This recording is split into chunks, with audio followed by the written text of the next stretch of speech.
बिस्मिल्लाहिर्रहमानिर्रहीम। अस्सलाम वालेकुम नाज़रीन। अभी हाल ही में एक नौजवान हैं, 24 साला, अमेरिकन रेजिडेंट ही हैं, और उन्होंने हमला किया है, ताहिर मुतहरी उनका नाम है, और उन्होंने हमला किया है सलमान रुश्दी पे। और आप लोग अच्छे तरीके से जानते होंगे सलमान रुश्दी को, और मैं लिंक भी दे देती हूँ आपको। भी पिछली वीडियो मेरी इसी बात पे थी। अगर जो है वो उसके बारे में जानना है कि वो कौन है, तो आप वो वीडियो भी देख सकते हैं तफसील के साथ।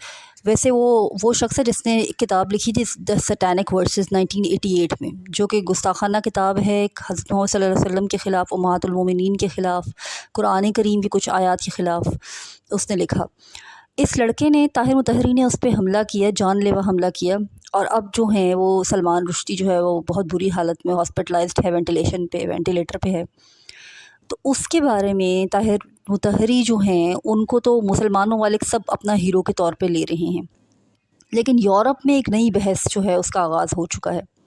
डॉक्टर जाकिर नाइक ने सलमान रुश्दी के बारे में क्या कहा है, और यूरोपियन मीडिया जो है वो किस तरह से हम मुसलमानों के लिए, जो कि इकट्ठे होने का नाम ही नहीं लेते किसी भी इशू पे, लेकिन वो लोग किस तरह से मुत्तहिद हैं मुसलमानों को गिराने के लिए और मुसलमानों को हराने के लिए, ये सब आप डॉक्टर जाकिर नाइक की ज़ुबानी सुनिए। उनका एक क्लिप आज पेश खिदमत करने जा रही हूँ, वो सुनिएगा तो वो हाज़िर खिदमत है। अक्सर जब भी कोई मुसलमान जो इस्लाम पे अमल नहीं कर रहा है और इस्लाम के खिलाफ बात करता है, मीडिया उसे हाईलाइट करती है। कोई मुसलमान जो मुसलमान नाम का है, इस्लाम से दूर है, लेकिन इस्लाम के खिलाफ लिखता है तो उसे हाईलाइट करती है। हमारे पास मिसाल है सलमान रश्दी और तस्लीमा नसरीन की। सलमान रश्दी को मीडिया ने इतना हाईलाइट किया, क्यों? क्योंकि वो नाम का मुसलमान था और उसने किताब लिखी थी सैटेनिक वर्सेस, इस्लाम के खिलाफ, मोहम्मद सल्लल्लाहु अलैहि वसल्लम के खिलाफ। मीडिया उसे इतना उछालती है कि वो बन जाता है मिलियनर, करोड़पति ओवरनाइट।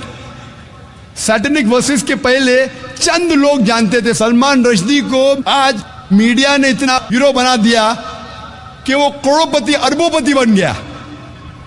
क्यों? क्योंकि एक मुसलमान इस्लाम के खिलाफ किताब लिखा, मोहम्मद सल्लल्लाहु अलैहि वसल्लम के खिलाफ लिखा। रहता है यूके में। वो यूके चंद साल पहले, सलमान रश्दी किताब लिखने के पहले, एक अमेरिकन राइटर मार्गरेट थैचर जब प्राइम मिनिस्टर थी, उसके लिए 4 लेटर का वर्ड इस्तेमाल करता है, 4 लेटर का लफ्ज। मैं वो अल्फाज को कह नहीं सकता हूं क्योंकि मैं मुसलमान हूं। फादर, अंकल, कजन, किंग, और उस अमेरिकन के ऊपर बैन लग जाता है। हमारी प्राइम मिनिस्टर को फादर, अंकल, कजन, किंग कहता है, बैंड।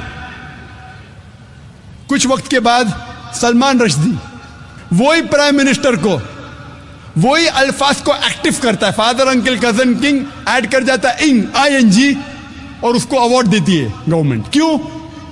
क्योंकि उसने इस्लाम के खिलाफ लिखा। वही प्राइम मिनिस्टर मार्गरेट थैचर को वही बुक सैटेनिक वर्सेस में Salman Rushdie father, uncle, cousin, king और इंग कहता है कई बार।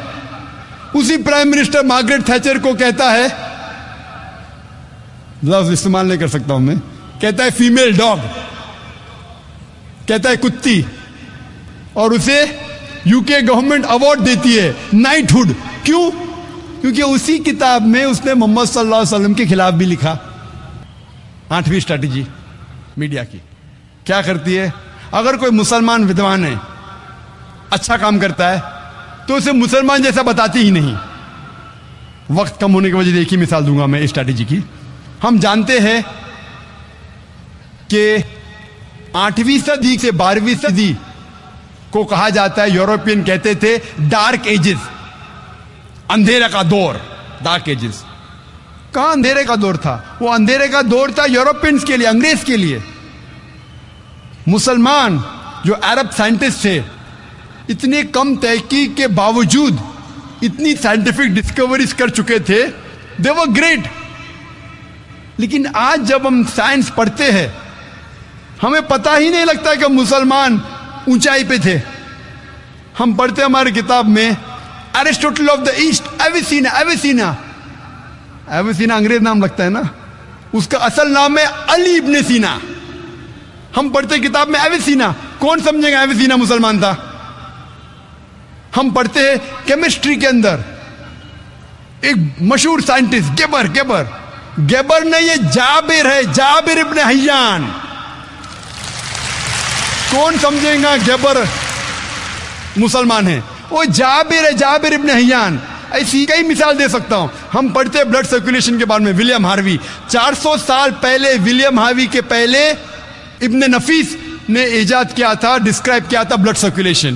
اور ابن نفیس کے 600 سال پہلے نازل ہوا تھا قرآن جس میں لکھا ہے بلڈ سرکولیشن کے بارے میں. تو میڈیا کیا کرتی ہے؟ اگر مسلمان ودوان ہے اسے چھپانے کی کوشش کرتی ہے کہ وہ مسلمان ہے. وقت کی قلت ہونے کی وجہ سے صرف 8 اسٹریٹجیز کا بیان کروں گا میڈیا کے بارے میں, اور یہ کہنا چاہتا ہوں ہم مسلمان ہم جانتے ہیں کہ میڈیا اچھے کام بھی کر سکتا ہے, برے کام بھی کر سکتا ہے. ہم مسلمانوں کو اس میڈیا کا صحیح استعمال کرنا چاہیے, اور افسوس کی بات ہم نہیں کرتے. لیکن دشمن اسلام میڈیا کا پورا استعمال کر رہے ہیں اسلام کے خلاف کام کرنے کے لیے. اور ایک آرٹیکل آیا تھا ٹائمز میگزین میں 16 اپریل 1979 میں, جس میں کرسچن آتھر لکھتا ہے, ایک کرسچن ریسرچر لکھتا ہے کہ 150 سال میں سن 1800 سے سن 1950 تک کے اس 150 سال کے درمیان 60,000 سے زیادہ کتابیں لکھی گئی تھی اسلام کے خلاف. یعنی ہر روز 1 سے زیادہ کتاب لکھی گئی تھی اسلام کے خلاف ان 150 سال میں. ابھی 9/11 کے بعد 9 سپٹمبر 2001 کے بعد یہ تعداد کئی گنا زیادہ بڑھ گئی. ہر روز کئی کتابیں لکھی جا رہی اسلام کے خلاف. ہم مسلمان اس میڈیا کا استعمال نہیں کر رہے ہیں. ہندوستان کی مثال لو. ہندوستان میں کتنے مسلمان ہیں؟ ہم کہہ سکتے ہیں کہ 18 کروڑ 20 کروڑ 18 سے 20 کروڑ مسلمان ہیں ہندوستان میں. جب تحقیق کرتے ہیں کہ کوئی بھی دعوتی میگزین ہے ہندوستان میں, وہ کتنی تعداد میں چھپتی ہے؟ آپ ہندوستان کی دعوتی میدان کی میگزین لیں گے, چاہے انگلش ہو یا اردو ہو یا ہندی ہو, آپ یہ کہہ سکتے ہیں, میں پوچھنا چاہتا ہوں سامعین سے, آڈینس سے, کہ ہندوستان میں سب سے زیادہ دعوتی میگزین کتنی تعداد میں چھپتی ہے اور کون سی ہے؟